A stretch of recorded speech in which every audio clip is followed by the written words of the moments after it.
What's up, family? Welcome back to Brave Talks. My name is Manny Dominguez, and I'm here with my gorgeous wife, Marlene Dominguez. What's up, everybody? Now, cutie, what is one thing you've committed to in your life? You're going to jump right in? I'm jumping right in that deep end, jumping right, but you don't know how to swim yet, also. And the people need to know. Wait a minute. The people need to know. How Can dare you even float? How dare you just throw my mess out there? It ain't mess or dirty laundry. Comment below. Do you know how to swim? I wonder how many people listening, tuning in know how to swim. Well, if you grew up in Washington Heights on Amsterdam Avenue, you went to one pool and one pool only. Highbridge pool. And it was Highbridge Pool. Shout out. And it was never to learn how to swim. Community it was pool. always to look cute. Yep. If you ever watched the movie In the Heights, that big pool scene, that was our community pool. Yep. So we had most of my friends don't know how to swim and don't know how to drive. So I saw a diaper once in Highbridge in the water. You are on one. I'm just saying, it was a pretty traumatic experience. But I think I learned how to swim because I tried to get away from the diaper. Fall. Pero fall es como... Hey, this is Brave Talks, honey. We jump right in. We keep it real. We keep it fun. That's what we do. Yo, how he goes from asking me about commitment to telling y'all I don't know how to swim. I don't. And it's an issue because we're trying to teach our kids how to swim. Yep. So, and we haven't gone first in that way. No, when I did that Mommy and Me class, girl, I was... Shorty was struggling. I was struggling, girl. I was like, I'm actually really overwhelmed right now. She was like, and swim to the deep end. I said... Like, our son is fine. And you're like, I don't know if I can go. I don't know if I can go. So good. I do know how to swim. I'm not like Michael Phelps, but I think, I'm an athletic specimen. Oh my goodness. I'm for sure having this baby today. Oh, too much laughing, honey. Anyway. One thing I've committed. Yes. Can I say that I've committed, but I end up falling out of like the deep end? Yes. Being gluten-free. Gluten-free. I committed like to that for a very long time until I got pregnant with my second son, and all I wanted was McDonald's McChicken. Hey, them pregnancy cravings are real. I know, girl. I was when I got you the McChickens. I was when I had to go with a intense, just mental face. Yeah. Like, you have never gotten me McDonald's with like, here you go, sweetie. It's more like, I was very judgmental. It was and you're not a judgmental person at all. I think that's like the only times you judged me. Yeah. That and like, I don't know, something There's weird. all the McDonald's runs. No, but you were pregnant. That's okay. So gluten-free. Being gluten-free. Okay. You also were committed as a dancer. Would you say that? Like that season of dancing, very committed to ballet, crushing it. Okay. For me, I committed to baseball for about a decade or two of my life. And then that dream, we got to talk about dreams at some point. And that dream fell apart. And then I was committed to writing poetry, remember? For a while. Man, both of those commitments have been broken and gone. Not broken. Not broken? No. Paused? I think it's Dropped? been just... Walked away from? I think it's just been a different approach because your poetry became preaching. And your baseball dream became teaching your babies how to play baseball. Man, that's kind of fun. I actually like that a lot. Yeah. Like that. Sometimes your commitments don't end, they just change. Yeah, like gluten-free, it's gone for me. Yeah, like, that one ended. That one ended. I did buy some gluten-free Girl Scout cookies. That one's in the grave. I did buy the gluten-free Girl Scout cookies, but not because I'm trying to be like gluten-free again, but because they just taste better. Yeah, there are some gluten-free that we just like. Like, we're weird. I like gluten-free crust from some of the pizza places. ¿Cuál? Mar? No, not Mar. I don't want to do free marketing. The one with Marco's Pizza is fire. Yeah, with the gluten-free. Marco's Pizza, if you're listening, sponsor. Sponsor the pod. There you go. This baby has hiccups. Oh my gosh. So commitment is what we're talking about today. And let me define it first. Okay. We've spoken about, I actually adore what you said, babe, about commitments not ending but changing. It's actually super profound. Wow, that's like, I'm profound. I've been trying to tell you. I'm still marinating, shawty. I'm trying to tell you. To define commitment. In short, commitment is doing what you said you were going to do after the feeling that you said it in fades away. That's, in short, what commitment is. Did you make that up years ago? I think so. Because that's one of my favorite one-liners of yours. I say that a lot when I officiate weddings because you're You started that with poetry though. So I feel like that was like Manny Dominguez special. Yeah, I don't know. I hope so. But I've also, I listen to so many amazing people over the years that I don't know. If I take that from somebody, please let me know in the comments and I will give them credit because I don't know. But commitment is doing what you said you were going to do after the feeling that you set it in fades away. I want to just jump in and swim the deep end. I cannot. I'll give you floaties, baby. I'll give you floaties. How dare you? I want to say feelings are valid, but if feelings determine our level of commitment, they're tragic. Is that fair? That's fair. Because feelings should be signals, signs of what's happening on the inside.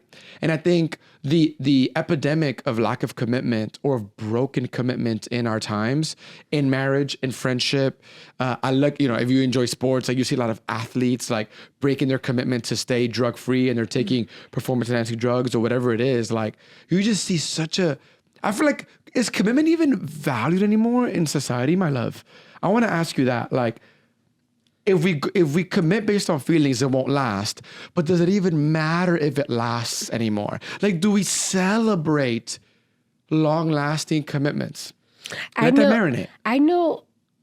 I can't speak for everybody listening or watching, but I know in our community we do. Like our community, we celebrate almost everything. What is our community? Our friendship? Our friendships, our tribe. Yeah, we have a good tribe. We have a really good group of people, not only in Texas, but in New York, and just people who are in our community. We celebrate everything. And we also celebrate the longevity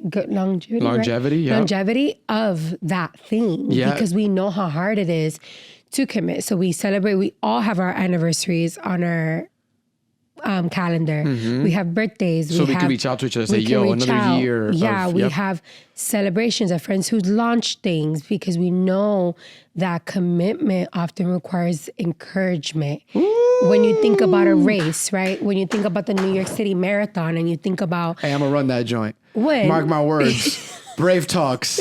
At some point in my life. Our producer's shaking his head like, our producer is emphatic, no. I will run the New York City Marathon. Keep going. And you will swim. You will swim. I'm going to need you to if you say that one more time while I'm holding your baby in my stomach. Just keep swimming. Is that Finding Nemo? You see. Okay. That's one of the, is that Disney or Pixar? I don't know. Who cares? Anywho. Okay. Well, one of the, it often requires encouragement. Yeah. Like, again, like I was saying, the New York City Marathon. I am emotional. And I cry on demand. Like I see people cry and I cry.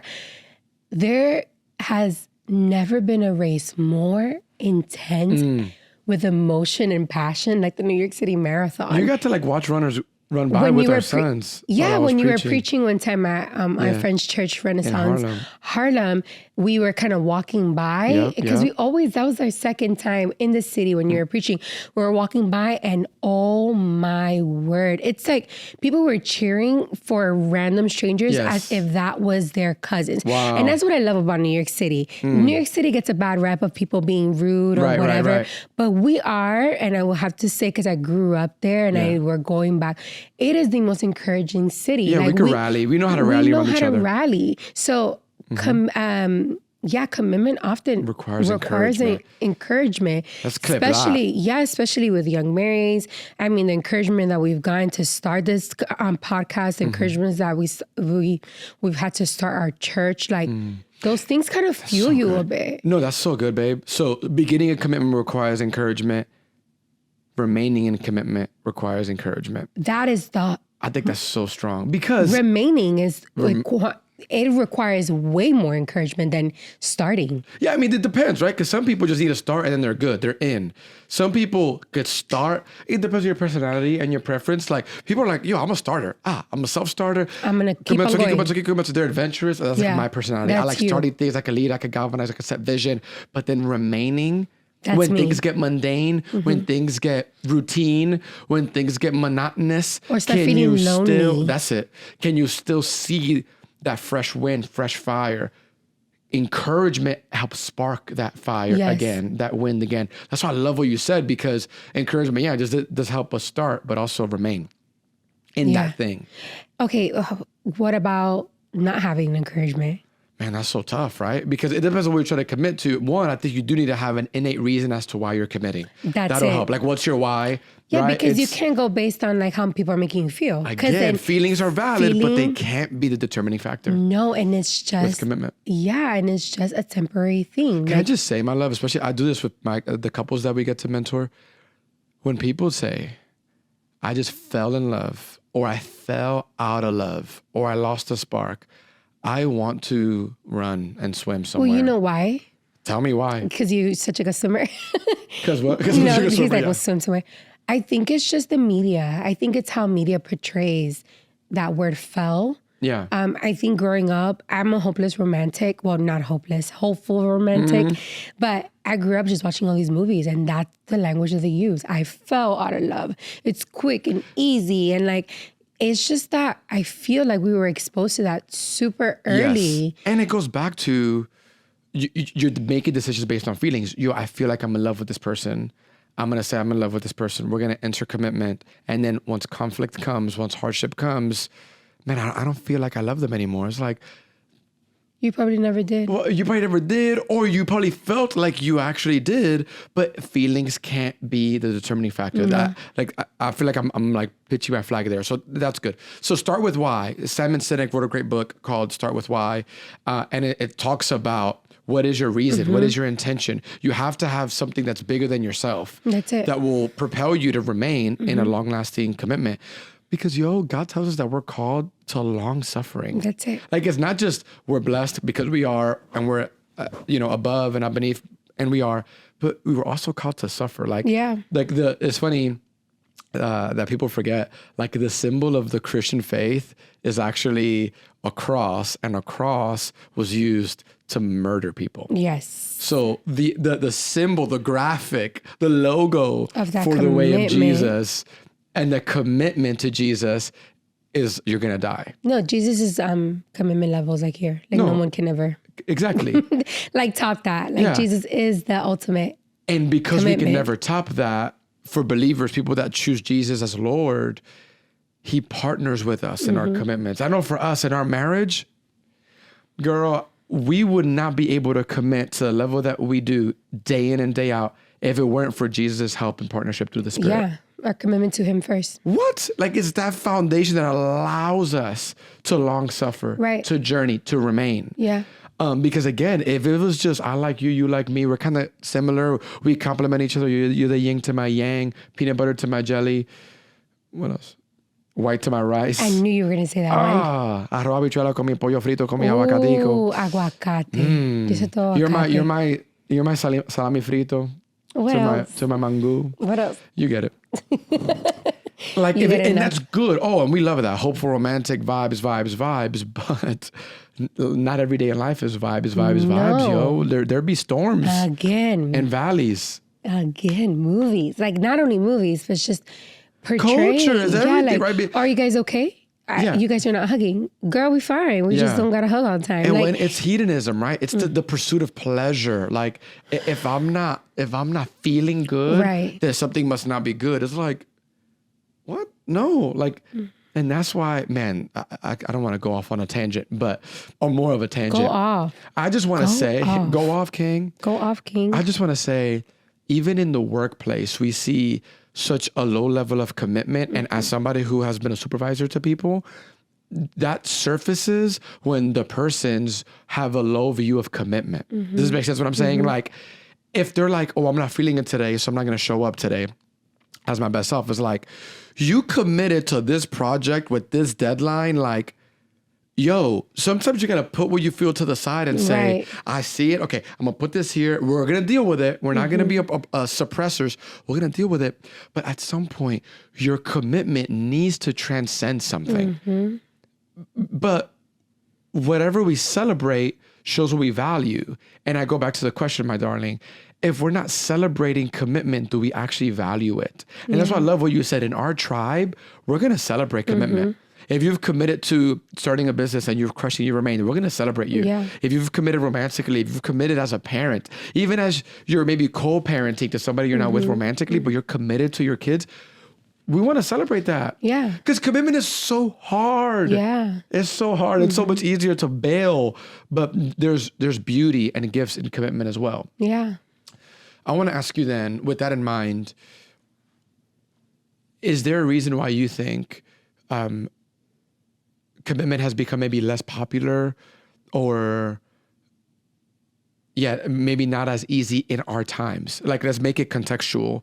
2025, everything going on, the social medias, everything in our culture, what we celebrate, what we don't celebrate. Why is it harder to commit? Why don't we celebrate commitment as much, you think? Or do we, and we just don't see it as much? I don't know. I think there's this level of things can be accessed easier. That can be like a synthetic commitment. And instead of something real, because we see commitment. Again, we have a healthy community. We see commitment. Most of my girls have amazing husbands who are committed and loving and kind and not perfect at all. No, committed doesn't mean perfect. No, but I think society, maybe it's always been this way. Now it's just more amplified because we have it on our phones and you have easier access to see when commitment has lacked, is because we're pursuing this synthetic level of commitment that we think is going to be long lasting, and it's not. Whether that's in a relationship, whether that's in a friendship, whether that's in a career, that you're like, okay, I'm pursuing this, but it's really not what it seems to be. Does that make sense? Yeah, no, it does. So while you were talking, I'm like, man, I want to put words to this. I looked up the dictionary definition of commitment, like just so we can have a working one. So I gave you the commitment is doing what you said you were going to do after the feeling fades away. Commitment, per the dictionary, is an engagement or obligation that restricts freedom of action. This is so fascinating. I think this is part of why people don't want to commit. Because they want freedom, and they think, well, if I'm married, I'm tied down, I'm committed to one person, I can't be free. And I think that's become the framework for a lot of things. People that are free-spirited, if you will, are typically committed to nothing. They're starters, but they're not finishers.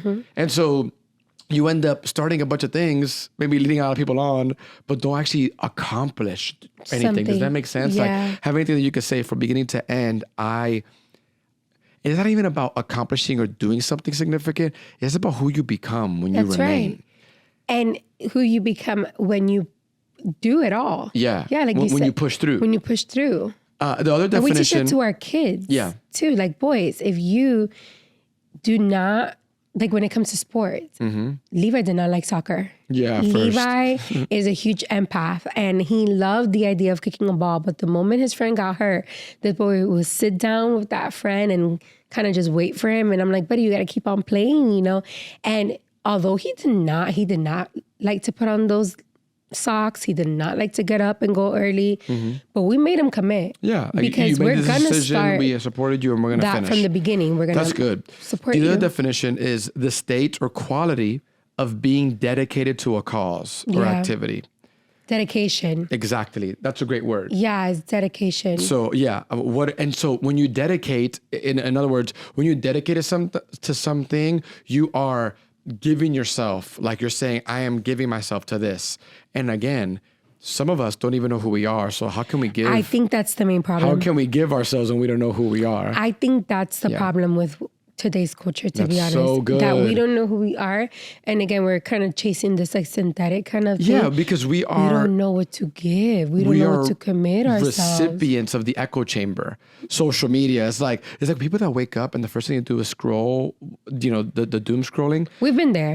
We know what that feels like. Yeah, you are being told who to be. Right. You're being told how to think. Yeah. And then you think throughout the day, and you think that those are your natural thoughts. But no, those are just the thoughts that you saw that morning. But you think they're yours. And it's like, no, you don't even know who you are. So how can you commit to yourself when you don't know who self is yet? Right. And then how can you commit to somebody else when you don't know who you are yet?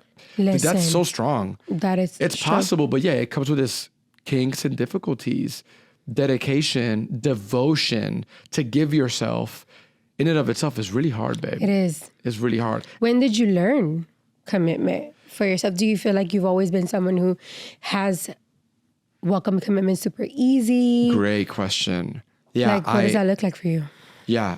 Committing to other people was always hard for me. You know, my dad passing early, not having that, you know, having relationships in our lives come and go in my family's life.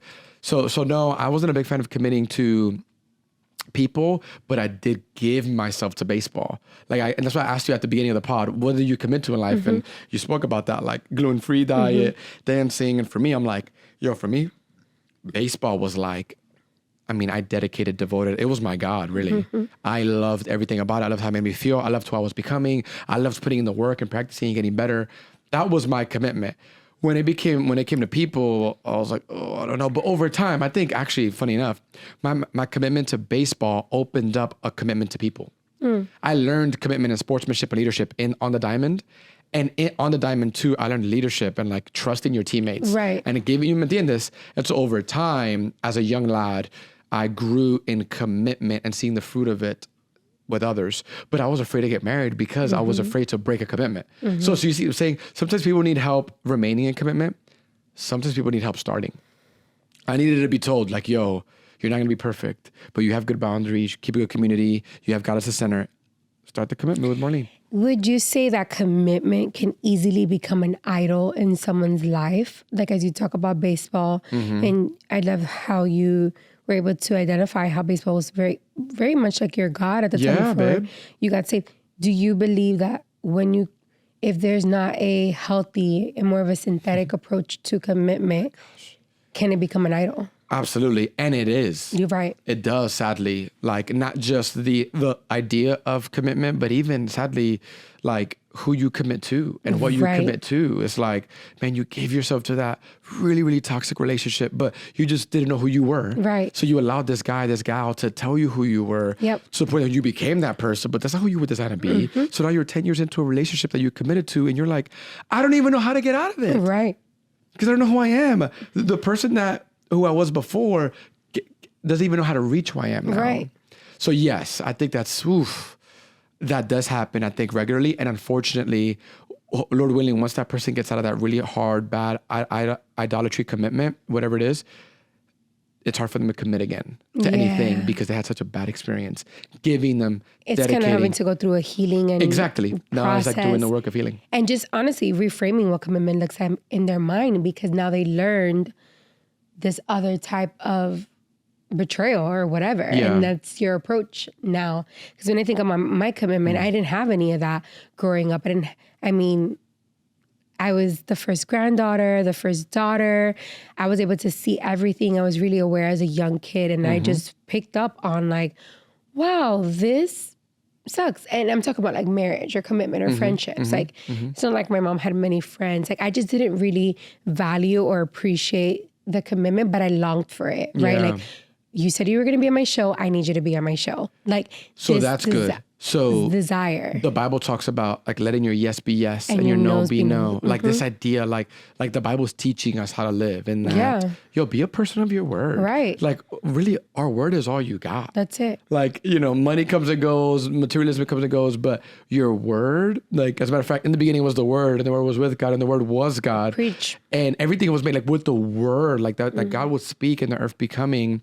And that we can use our tongue, the power in our tongue, to make a commitment verbally, and then use our action to keep it. The Bible also talks about like, don't just be hearers of the word, but doers of the word. The Bible talks about faith without works being dead. And so yes, it's both. It's like speak it, believe it, but also like live it out. Right. Like by your fruits, they're gonna know. You're gonna know who you are. So I have a verse here that I actually pulled up. Is Acts 2:42, they devoted themselves, the early Christians, the early church, to the teaching and to fellowship and to the breaking of bread and to prayer. So the way even like the early community of followers of Jesus were formed were through devotion. Right. What I love about their commitment, babe, is like, the people in their tribe, if anybody was in lack, they'll take clothes off their own back to make sure everybody in the community was good. They committed, because again, everybody has to be committed.